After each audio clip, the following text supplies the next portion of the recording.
Bismillahirrahmanirrahim. Assalamu alaikum viewers. Welcome to my YouTube channel Coating with Faisal. I am Faisal Shehzad. I hope so this channel will give you good understanding regarding the coating and the painting activities. इस video में हम लोग आज study करेंगे कि coating का sand blasting का procedure क्या होता है और क्यों चाहिए होती है और किन बेसिस पे हम सैंड ब्लास्टिंग के बाद अपनी सरफेस को वैल्यूएट करते हैं। चलते हैं नेक्स्ट स्लाइड की तरफ कि सैंड ब्लास्टिंग या अब्रेसिव ब्लास्टिंग क्या चीज़ होती है। सबसे पहले अब्रेसिव क्या चीज़ है? अब्रेसिव वो मटेरियल है जिसको हम अपनी इस सरफेस प्रिपरेशन के लिए यूज़ करते हैं। डिफरेंट किस्म के अब्रेसिव होते हैं जिसमें स्टील शॉट्स हैं, गार्नेट है, हमारे पास जीएम में गार्नेट है, तो स्टील ग्रेट है, मतलब डिफरेंट किस्म के अब्रेसिव मटेरियल्स हमारे पास अवेलेबल होते हैं। अब्रेसिव की जो चॉइस है वो इस चीज़ पे डिपेंड करती है कि हमें सरफेस प्रिपरेशन का कौन सा लेवल चाहिए, मतलब हमें सरफेस क्लीननेस कितनी चाहिए, सरफेस प्रोफाइल कितनी चाहिए, उसके अकॉर्डिंगली ही हम अपना अब्रेसिव चूज़ करते हैं। अरामको प्रोजेक्ट के अंदर, स्पेशली सऊदी अरब के अंदर, सेफ्टी पॉइंट ऑफ व्यू से हम सिलिका को एज अब्रेसिव यूज़ नहीं कर सकते, क्योंकि सिलिका जो है वो एटमॉस्फेयर में जाके हवा के साथ मिलके सिलिका ऑक्साइड बनाती है जो कि सेहत के लिए नुकसानदेह होती है। इसलिए सिलिका को एज अब्रेसिव हम यूज़ नहीं कर सकते सऊदी अरब में। और मोस्टली ऑयल एंड गैस के जो प्लांट्स हैं जहाँ पे अब्रेसिव ब्लास्टिंग की जाती है एक्सेसिवली, वहाँ पे सिलिका को यूज़ नहीं किया जाता। तो नेक्स्ट अभी हम चलते हैं कि सैंड ब्लास्टिंग क्या चीज़ है। सैंड ब्लास्टिंग असल में हम इसलिए परफॉर्म करते हैं ये एक्टिविटी कि हमें दो रिक्वायरमेंट्स होती हैं, सरफेस क्लीननेस चाहिए होती है और सरफेस प्रिपरेशन चाहिए। सरफेस क्लीननेस मतलब हमारा जो सबस्ट्रेट है जिसमें कार्बन स्टील के पाइप हैं, स्टील स्ट्रक्चर है, तो जिस भी चीज़ के ऊपर हमने कोटिंग अप्लाई करनी है उसकी जो सरफेस है वो क्लीन होनी चाहिए, उसके ऊपर रस्ट, जिसको हम आम वर्ड्स में जंग भी कहते हैं, कोरियन भी कहते हैं, और वो सरफेस जो है वो रस्ट फ्री होनी चाहिए, उसके ऊपर कोरियन नहीं होनी चाहिए और कोई लूज मटेरियल उसके ऊपर जो हमारा सबस्ट्रेट है उसके ऊपर स्टिक नहीं होना चाहिए। अब आगे जाके हम लोग स्टडी करेंगे कि सरफेस क्लीननेस के डिफरेंट लेवल हैं। जो भी हम कोटिंग या पेंट मटेरियल यूज़ कर रहे हैं, खासतौर पे जो प्रोटेक्टिव कोटिंग होती है, उसकी टेक्निकल डाटा शीट में ये चीज़ मेंशन होती है कि वो कोटिंग अप्लाई करने से पहले हमारी जो सरफेस है उसका क्लीननेस लेवल क्या है, और ये सरफेस क्लीननेस के लेवल कितने हैं और कैसे हम इसको वैल्यूएट करते हैं, इसको हम अभी नेक्स्ट स्लाइड में पढ़ेंगे। दूसरी चीज़ है surface preparation. Surface profile. Surface profile मतलब उसकी जो रफनेस है सरफेस की, एक एंकर पैटर्न है, वो कितना होना चाहिए। जो हमारी फिजिक्स की थ्योरी ऑफ एडहेजन है, एडहेजन कहते हैं पकड़ को, या दो लेयर्स को या दो चीज़ों को आपस में एक दूसरे की जो पकड़ की कुव्वत है, एक सिंपल वर्ड्स में आपको बता रहा हूँ कि जो एक दूसरे के साथ पकड़ की कुव्वत है उसको एडहेजन कहते हैं। और फिजिक्स में थ्योरी ऑफ एडहेजन ये चीज़ कहती है कि दो चीज़ों की एडहेजन दो पैरामीटर पे डिपेंड करती है। फर्स्ट के उनके दरमियान क्लीननेस कितनी है, या उसके सरफेस कितनी क्लीन है। दूसरी वो चीज़ उसके सरफेस की प्रोफाइल कितनी है, एंकर पैटर्न कितना है उसका। तो ये चीज़ एक पैरामीटर है जिसकी बेस पे एडहेजन की थ्योरी रिलाई करती है। तो नेक्स्ट वन जो है हमारे पास, हम स्टडी करते हैं क्लीननेस लेवल जो है। सरफेस की क्लीननेस के एक्चुअली 4 लेवल्स होते हैं, जिसमें से सबसे लोअर क्लीननेस जो लेवल है वो ब्रश ऑफ ब्लास्ट क्लीनिंग। अभी एक चीज़ आपको इस स्लाइड में ये चीज़ बताना चाहता हूँ, इसमें लिखा हुआ है कि brush off blast cleaning equal to ISO SA1 equal to NACE level 4 equal to SSPC SP7। अब ब्रश ऑफ ब्लास्ट क्लीनिंग क्या है? जो हमारे पास बी गैस है वो ब्रिटिश का जो स्टैंडर्ड है वो उसमें जो एक क्लीनिनेस का यहाँ एक लेवल मेंशन किया गया है, स्टैंडर्ड मेंशन किया गया है, वो इक्विवेलेंट है ISO मतलब इंटरनेशनल स्टैंडर्ड ऑर्गेनाइजेशन। और नेस क्या चीज़ है? ये जो अमेरिकन सोसाइटी है प्रोटेक्टिव कोटिंग की। इसी तरह SSPC भी जो है स्टील स्ट्रक्चर प्रोटेक्टिव कोटिंग, ये भी अमेरिकन सोसाइटी है। तो 4 डिफरेंट किस्म की बॉडीज़ हैं कोटिंग की इंटरनेशनल लेवल पे, ब्रिटिश की और अमेरिकन की। तो उन चारों के उन चारों में एक स्पेसिफिक जो सरफेस क्लीननेस लेवल है वो मेंशन किया गया, और उन चारों के टाइटल्स आपस में कैसे मैच करते हैं वो बताया गया कि अगर ब्रश और ब्लास्ट क्लीनिंग किसी जगह पे लिखा हुआ है तो ब्रश और ब्लास्ट क्लीनिंग का मतलब जो रिक्वायरमेंट है, इसी तरह वो ISO के SA1 के इक्विवेलेंट है, और अगर हम नेस में जाएंगे तो वो नेस के लेवल 4 के इक्विवेलेंट है। तो ये जो एक क्लीननेस लेवल है, इसमें ये चारों बॉडीज के इन टाइटल्स यहाँ पे भी लिखा होगा, तो इसका मतलब सेम ही होगा।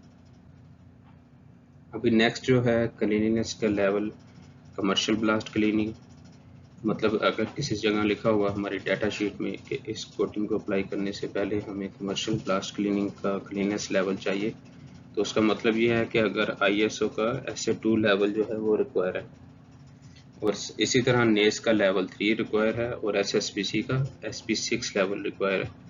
इसके आगे लिखा हुआ है कि 33% का क्या मतलब है कि ये जो हमारी ब्लास्टेड सरफेस है इसके ऊपर जो स्टेन है, ये जो आपको स्टेन्स नज़र आ रहे हैं, ये रस्ट के स्टेन है। तो मतलब हमारी टोटल एक्चुअल जो सरफेस है उसके ऊपर अगर 33% एरिया जो है उसके ऊपर स्टेन्स के स्पॉट हैं, बाकी 67% ये जो सरफेस है इसके ऊपर वो रस्ट फ्री है, तो मतलब ये है कि ये SA2 लेवल है या नेस लेवल 3 है या कमर्शियल ब्लास्ट क्लीनिंग है। ये क्लीननेस का एक लेवल हमारे पास ये हो गया। तो नेक्स्ट उसके बाद अगला तीसरा जो क्लीननेस का लेवल है near white metal blast cleaning. Suppose आप कोई टेक्निकल डाटा शीट देख रहे हैं किसी पेंट की, उसमें लिखा हुआ है कि जो सरफेस का क्लीननेस लेवल जो है वो SA2.5 चाहिए, SA2.5 चाहिए। इसका मतलब यह है कि वो नेस का लेवल 2 क्लीननेस रिक्वायर है या SSPC का लेवल 10 रिक्वायर है, मतलब। और इसके दूसरे टाइटल क्या होगा, near white metal blast cleaning, मतलब हमारी जो सरफेस है जिसको हमने क्लीन किया है, जिसके ऊपर सैंड ब्लास्टिंग की है, वो नियर वाइट मेटल होनी चाहिए, मतलब उसकी तकरीबन ऑलमोस्ट सारी मेटल जो है वो वाइट हो जाए, उसका कम्प्लीटली रस्ट रिमूव हो जाए। इसमें हमारे पास जो रस्ट का स्टेन्स होते हैं हमारी एक्चुअल सरफेस पे वो 5% तक अलाउ, मतलब 95% हमारी जो सरफेस है उसमें रस्ट के स्टेन्स या कोई भी लूज मटेरियल कुछ भी जो है वो रिमूव होके बिल्कुल नीचे से वाइट मेटल अपीयर होनी चाहिए। तो ये क्लीननेस का लेवल है। इसके बाद नेक्स्ट जो है जो हाईएस्ट लेवल ऑफ क्लीनलीनेस है वो वाइट मेटल ब्लास्ट क्लीनिंग है। वाइट मेटल ब्लास्ट क्लीनिंग क्या चीज़ है कि इसमें हम अपनी सरफेस से जो रस्ट है वो कम्प्लीटली रिमूव करते हैं, और हमारी जो सरफेस है स्टील की उसमें वो 100% नीचे से मेटल सरफेस अपीयर होती है। ISO का लेवल 3 है, नेस लेवल 1 है, और SSPC SP5 है। इसमें हमारे पास जो रस्ट लेवल है या जो हमारे पास दूसरी डिवाइस है या कंटेमिनेशन है वो 0% अलाउ है, मतलब हमने कम्प्लीटली अपनी जो सरफेस है उसको क्लीन करना है, उसके ऊपर कोई रस्ट कोई किस्म का कोई स्टेन्स नहीं होना चाहिए। सो ये हाईएस्ट लेवल ऑफ क्लीननेस है। इसके बाद आगे हम चलते हैं सरफेस प्रोफाइल की तरफ। सरफेस प्रोफाइल क्या चीज़ होती है? सरफेस प्रोफाइल जैसा कि शुरू में बताया था मैंने आपको कि जो कोटिंग की एडहेजन थ्योरी है फिजिक्स में, वो ये चीज़ डिफाइन करती है कि दो सरफेसेस के दरमियान जो एडहेजन है वो डिपेंड करती है कि वो उनके दरमियान क्लीननेस कितनी है और उनके दरमियान एंकर पैटर्न कितना है। जिस तरह आप इसमें देख रहे हैं एक माइक्रोस्कोपिकली इसमें डिफाइन किया गया है कि ये अगर कोटिंग की लेयर है, ये नीचे हमारे पास सबस्ट्रेट है, तो इस दोनों के दरमियान एक एंकर पैटर्न है, मतलब थोड़े से शार्प एजेस हैं दोनों के दरमियान। अगर शार्प एजेस होंगे तो उनकी पकड़ या उनकी मजबूती ज़्यादा होगी। ये माइक्रोस्कोपिकली ये चीज़ दिखाई गई है इसमें कि हमने सैंड ब्लास्टेड जो सरफेस है उसको माइक्रोस्कोपिकली ऑब्जर्व किया, तो वो उसकी अपीयरेंस इस तरह होगी। जब हम इस सरफेस के ऊपर कोटिंग अप्लाई करेंगे तो कोटिंग के जो पार्टिकल्स हैं वो पेनिट्रेट कर देंगे इसके जो एंकर्स हैं उसके अंदर, और एक इंटरलॉकिंग हो जाएगी दो सरफेसेस के दरमियान। और ये जो इंटरलॉकिंग है ये हमें एडहेजन का हाईएस्ट लेवल प्रोवाइड करेगी। अभी नेक्स्ट आपको बताते हैं कि जो सरफेस प्रोफाइल है इसको मेजर कैसे करते हैं। सरफेस क्लीननेस को जो बताया गया था कि जो चेक करते हैं वो हम विजुअली चेक करते हैं कि हमारे पास क्लीननेस का कौन सा लेवल है। और हमको प्रोजेक्ट के अंदर सरफेस क्लीननेस जो है वो आपने विजुअली चेक करनी होती है, जबकि कुछ नॉन आरामको प्रोजेक्ट में सरफेस क्लीननेस चेक करने के लिए सरफेस कंपैरेटर यूज़ किए जाते हैं। और दूसरी चीज़ जो सरफेस प्रोफाइल है उसकी मेजरमेंट जो होती है वो रेप्लिका टेप या और डायल माइक्रोमीटर हम लोग यूज़ करते हैं। उसका सबसे पहला प्रोसीजर ये होता है कि ये रेप्लिका टेप है, हम इसका जो बैक से स्टिकर है वो रिमूव करेंगे, उसको अपनी ब्लास्टेड सरफेस के ऊपर लगा के, ये हमारे पास एक रॉड होता है छोटा सा या पेंसिल टाइप का होता है, इसके दरमियान में जो हम रेप्लिका टेप देखेंगे इसके दरमियान में ये एक वाइट कलर का राउंड स्फीयर होता है। इसको हमने अपने जो रॉड से या पेंसिल से उसको राउंड रब करना अच्छे से, और ये जो हमारे पास वाइट कलर का राउंड होगा ये ग्रे कलर में कन्वर्ट हो जाएगा, मतलब ये इसके साथ सरफेस प्रोफाइल को मेजर कर लेगा, अच्छे से स्टिक हो जाएगी इसके ऊपर सरफेस प्रोफाइल। फिर हम क्या करेंगे नेक्स्ट, इसको रिमूव करेंगे रेप्लिका टेप को। इसको हमारे पास ये डायल माइक्रोमीटर होता है इसका, ये इसको प्रेस करके नीचे की तरफ इसके जार्स जो हैं, जो जबड़े जो हैं वो ऊपर को उठेंगे और हम ये जो राउंड सरफेस वाला हमारे पास एरिया है हम इसके टीथ के दरमियान में रख के इसको छोड़ देंगे। इसको जब छोड़ेंगे तो इसकी नीडल रिमूव करेगी और ये हमेशा रीडिंग देगा डायल माइक्रोमीटर जो। अब यहाँ पे एक इम्पोर्टेंट चीज़ ये है कि जो डायल माइक्रोमीटर पे रीडिंग आ रही है वो हमारी एक्चुअल सरफेस प्रोफाइल नहीं है। हमारी पास एक्चुअल सरफेस प्रोफाइल की वैल्यू क्या होगी कि जो डायल माइक्रोमीटर की रीडिंग है उसमें से 50 हमने माइनस कर देने, ये इसका यूनिट जो है माइक्रोन है। तो सपोज इस मीटर में आप देखें तो ये हमारे पास वैल्यू दे रहा है 126 माइक्रोन्स, 126 माइक्रोमीटर। तो हमारी एक्चुअल सरफेस प्रोफाइल क्या होगी 126 माइनस 50 इक्वल टू 76। तो ये हमारे पास सरफेस प्रोफाइल की वैल्यू आ गई। सरफेस प्रोफाइल जो होती है वो हमेशा रेंज के अंदर दी गई होती है। सपोज किसी भी कोटिंग की टेक्निकल डाटा शीट आप देखेंगे उसमें जो रिक्वायर्ड सरफेस प्रोफाइल है वो रेंज में होगी 50 से 100 के दरमियान हम आपकी होनी चाहिए, 60 से 150 के दरमियान होनी चाहिए। मतलब ये हमेशा एक रेंज दी जाती है और हमने मेक श्योर करना होता है as a quality point of view कि हमारे पास जो सरफेस प्रोफाइल आ रही है वो उस रेंज के अंदर रिलाई कर रही है। उसके बाद जब हमारे पास वैल्यू आ जाएगी हम टेस्ट टेक के ऊपर इस तरह अपने उसको लिख लेंगे कि हमने जो ब्लास्टेड सरफेस थी उसकी प्रोफाइल कितनी थी। इसलिए जो रेप्लिका टेप है इसको एक परमानेंट मेथड के लिए भी इसको नाम दिया जाता है कि ये सरफेस प्रोफाइल की जो मेजरमेंट के बाद रिकॉर्ड है वो परमानेंट रहता है। वो कैसे रहता है कि हमारे पास ये जो रेप्लिका टेप है हम इसके ऊपर अपनी सरफेस प्रोफाइल लिखेंगे और इसको अपने जो हमारे पास रिक्वेस्ट फॉर इंस्पेक्शन या RFI का जो पेज होता है या इंस्पेक्शन रिपोर्ट होती है उसके ऊपर इसको पेस्ट कर देंगे। तो ये एक परमानेंट रिकॉर्ड रहता है रेप्लिका टेप यूज़ करने से कि हमने अगर जिस सबस्ट्रेट पे, जिस स्पूल पे, जिस पाइप पे, जिस स्ट्रक्चर पे कोटिंग की थी उस टाइम उसकी सरफेस प्रोफाइल की वैल्यू क्या थी। नेक्स्ट ये एक पिक्चर है, इस पिक्चर में वो उसको जूम आउट करके दिखाया गया है कि जो रेप्लिका टेप होती है उसको जब हम ऊपर लगा के पेस्ट करते हैं तो वो उसके जो लेयर है नीचे वाली वो इस तरह करके उसके ब्लास्टेड सरफेस के अंदर पेनिट्रेट करती है। और ये जो टॉप एनुअल है मतलब क्या है कि ये हमारे पास सरफेस प्रोफाइल उसके साथ पेस्ट कर चुकी होती है जो रेप्लिका टेप के साथ। और उसके बाद जब हम उसको डायल माइक्रोमीटर के अंदर रखते हैं तो वो ये जो पीक वैल्यूज होती हैं वो मेजर करके हमें बताता है कि हमारे पास सरफेस प्रोफाइल क्या है। सो नेक्स्ट वन जो है हमारे पास कि सैंड ब्लास्टिंग का इक्विपमेंट क्या है, उसमें ब्लास्टिंग हमने करनी है उसके लिए हमारे पास बेसिकली कौन कौन सा इक्विपमेंट हमें चाहिए होता है या कौन कौन सा इक्विपमेंट हमने यूज़ करना है। सबसे पहले इसमें एयर कंप्रेसर आएगा। एयर कंप्रेसर किस पर्पज़ के लिए यूज़ होता है उसको नेक्स्ट स्लाइड में आपको बताऊंगा। मतलब एयर कंप्रेसर ने कंप्रेस्ड एयर आपको प्रोवाइड करनी होती है। ब्लास्टिंग पोर्ट होगी। डिह्यूमिडिफायर है, डिह्यूमिडिफायर उन एरियाज में यूज़ होता है जहाँ पे मॉइस्चर बहुत ज़्यादा हो, क्योंकि अगर आपने सैंड ब्लास्टिंग के लिए आपको करने के लिए आपने पहले मॉइस्चर टेस्ट ब्लोटर टेस्ट करना होता है। जिसमें आपने इस चीज़ को मेक श्योर करना होता है कि आपकी जो एयर यूज़ हो रही है ब्लास्टिंग में उसमें मॉइस्चर नहीं है।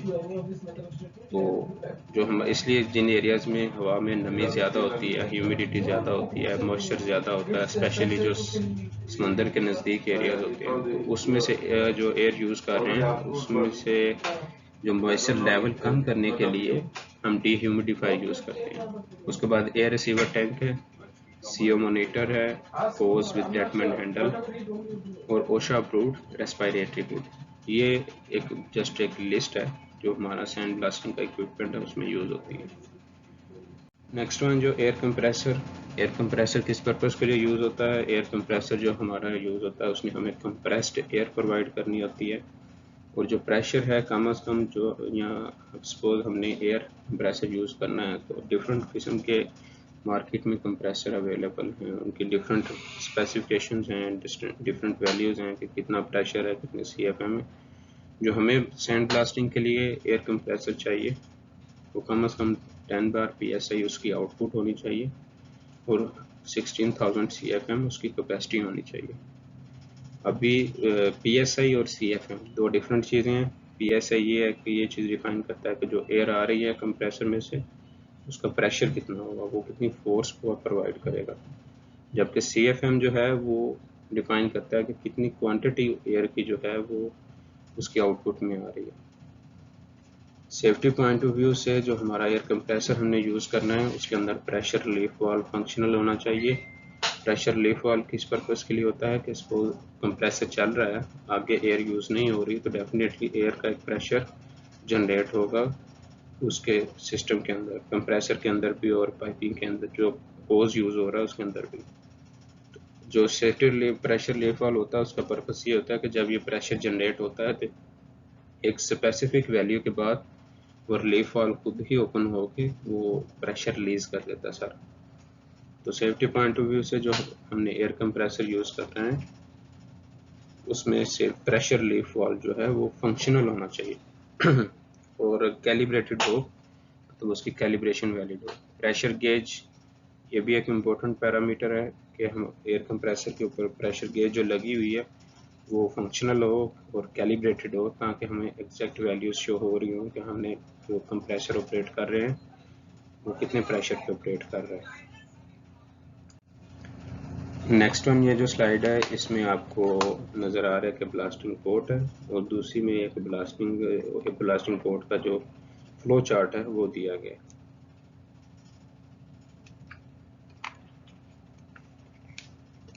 हम ब्लास्टिंग पोर्ट का फ्लो चार्ट देखेंगे, इसमें एयरलेट ये मेंशन किया गया कि इधर से कंप्रेसर की जो एयर आ रही है वो इधर से इन होगी। इसके ऊपर एक वाल्व है जिसके ऑन ऑफ करके हम इधर से भी एयर को इनलेट कंट्रोल कर सकते हैं। अभी इधर से जो एयर आ रही है वो एक ड्रेन मॉइस्चर सेपरेटर ये लगा होता है, जैसे कि ये इधर से ये एयर आ रही है, मॉइस्चर सेपरेटर जो है इसमें से आपकी एयर में से मॉइस्चर की जो एक्सेस वैल्यू है उसको रिमूव करेगा, और इसके नीचे ये एक ड्रेन वाल्व है तो वो जो मॉइस्चर सेपरेट हो रहा है वो नीचे से रिलीज कर जाएगा। अब इसके बाद इस फ्लो वाल्व में आप इधर देखेंगे एयर जो आगे जाएगी, आगे जाके इसके ऊपर ग्रेज लगी हुई है जो आपको प्रेशर देगी, और उसके बाद ये एयर इधर से मूव करती हुई ब्लास्टिंग पोर्ट के अंदर चली जाएगी। ब्लास्टिंग पोर्ट के अंदर जब जाएगी तो ये एक आपका प्लंजर लगा हुआ है, यहाँ रिकोवा वाल्व लगा हुआ है, ये एयर इसको जाके जब ऊपर की तरफ उठाती है तो इसके दरमियान में गैप क्रिएट होता है, और ये जो हमारा अब्रेसिव मटेरियल पड़ा हुआ है, यहाँ पे जो अब्रेसिव मटेरियल पड़ा होगा वो नीचे सिस्टम में हमारे इधर आ जाएगा, अब्रेसिव नीचे गिर जाएगा, और जैसे ही एयर की सप्लाई बंद होगी ये रिकोवा वाल्व जो है ये नीचे हो जाएगा और अब्रेसिव के ऊपर से इनलेट जो है ये सप्लाई जो है वो उसी टाइम बंद हो जाएगी। तो ये इसके बाद एक इसकी इनलेट इधर से वो रिकोवा वाल्व में चली जाएगी या प्लंजर में चली जाएगी, दूसरी इसकी जो है वो नीचे से होती हुई ये हमारे पास इस तरफ आ रही है। ये हमारे पास मीटरिंग वाल्व है जो कि अब्रेसिव की सप्लाई को या उसकी क्वांटिटी को हम कंट्रोल करता है। इधर से जो एयर आ रही है इसके साथ एयर के साथ अब्रेसिव मिक्स होगा, और ये इधर से होता हुआ हमारे पास डेडमैन हैंडल ये जो है ये जो शट ऑफ हैंडल है इसको इससे होता हुआ वो ब्लास्टिंग नोजल से आगे निकल जाएगा। नेक्स्ट वन जो है एयर रिसीवर टैंक है। एयर रिसीवर टैंक एक बहुत इम्पोर्टेंट पैरामीटर है हमारे पास, जो कि आपके ब्लास्टिंग सिस्टम में यूज़ होता है। एयर रिसीवर टैंक का पर्पस क्या है? एयर रिसीवर का टैंक जो है वो आपकी जो प्रेशर चाहिए होता है उसको मेंटेन करके रखता है।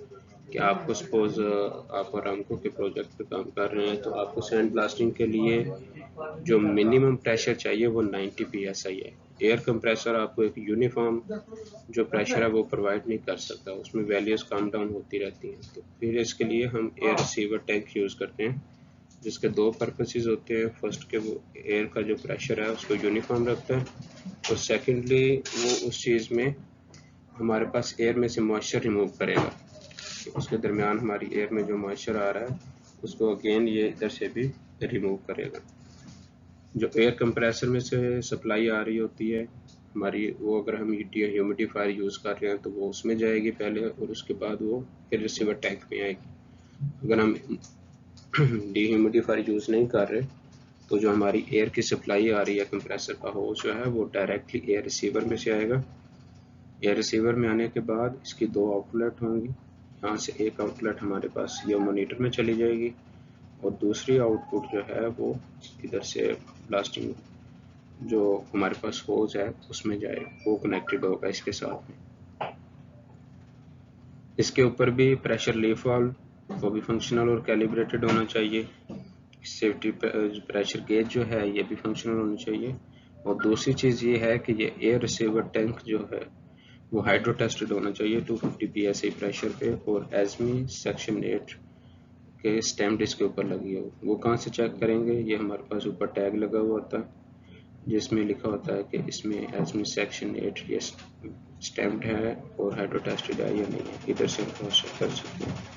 हमारा जो एयर रिसीवर टैंक है वो एनुअली कैलिब्रेटेड होना चाहिए, हाइड्रो टेस्टेड होना चाहिए। नेक्स्ट वन जो ये हमारे पास ब्लास्टिंग होज है। होज क्या चीज़ है? जिसको पाइप भी हम कहते हैं। सैंड ब्लास्टिंग के लिए एक हम ये इस तरह नहीं कर सकते कि कोई भी पाइप लेके उसको सैंड ब्लास्टिंग सिस्टम में हम लोग यूटिलाइज करते, ऐसा नहीं होता। जो सैंड ब्लास्टिंग के लिए होज यूज़ करना है उसकी स्पेसिफिक रिक्वायरमेंट है कि वो कार्बन इम्प्रेगनेटेड होना चाहिए, मतलब उसके अंदर कार्बन की लाइनिंग होती है। वो किस पर्पज़ के लिए की जाती है कि एब्रेसिव जब 450 माइल पर आवर की स्पीड से पास करेगा हमारे ब्लास्टिंग होज में से, तो इतनी स्पीड से पॉसिबिलिटी होती है कि एक चार्ज जनरेट होता है और इलेक्ट्रिक शॉक लगने का चांसेस होते हैं। इस चीज़ से अवॉइड करने के लिए हम कार्बन जो हमारा होज है वो कार्बन इम्प्रेगनेटेड होता है, उसके अंदर कार्बन की लाइनिंग होती है जो कि इस स्टैटिक चार्ज को, उसकी पॉसिबिलिटी को मिनिमाइज करती है, और इस इलेक्ट्रिक शॉक के जो पॉसिबिलिटी है उसको मिनिमाइज कर देती है।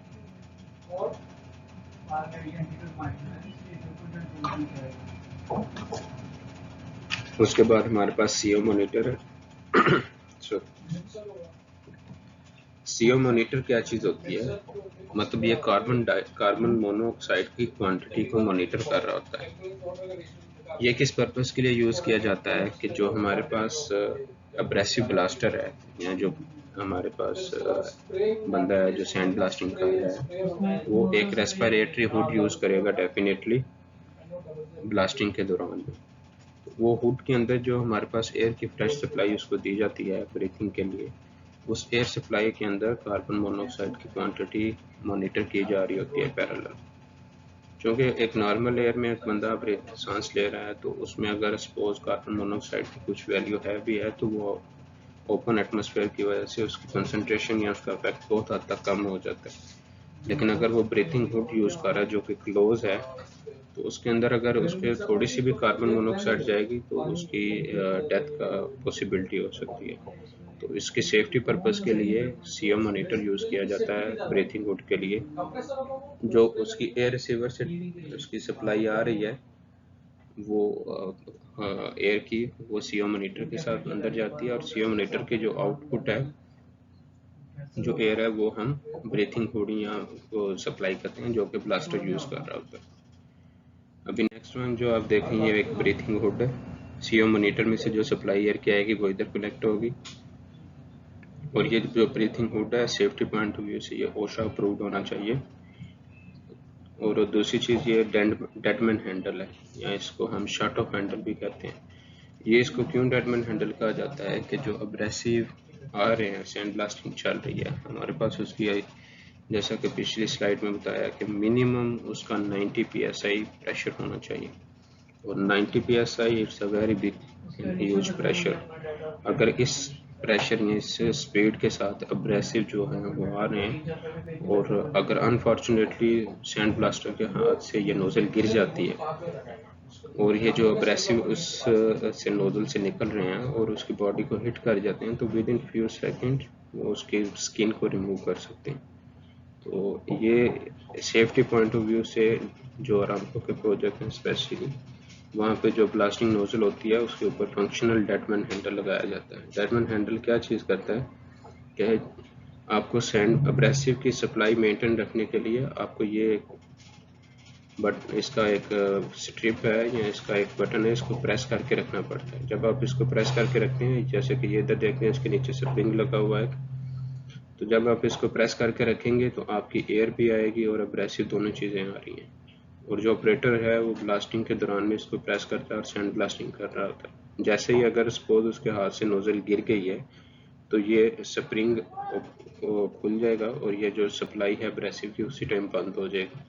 इसलिए इसको शट ऑफ हैंडल भी कहा जाता है और डेडमैन हैंडल भी कहा जाता है। सेफ्टी पॉइंट ऑफ व्यू से जब भी सैंड ब्लास्टिंग करनी है तो ये डेडमैन हैंडल फंक्शनल होना चाहिए उसके ऊपर काम, जो ताकि जो किसी भी किस्म के हादसे से उसको मिनिमाइज किया जा सके। ये एक फ्लो चार्ट है सिंपली, जैसे कि पीछे भी दिखाया गया था कि वो इधर से जो हमारे पास एयर रिसीवर टैंक की एयर आ रही है वो इधर से इनलेट करेगी। ये वाटर सेपरेटर है, ये प्रेशर रेगुलेटर है, इससे हम प्रेशर मेंटेन कर सकते हैं अपना।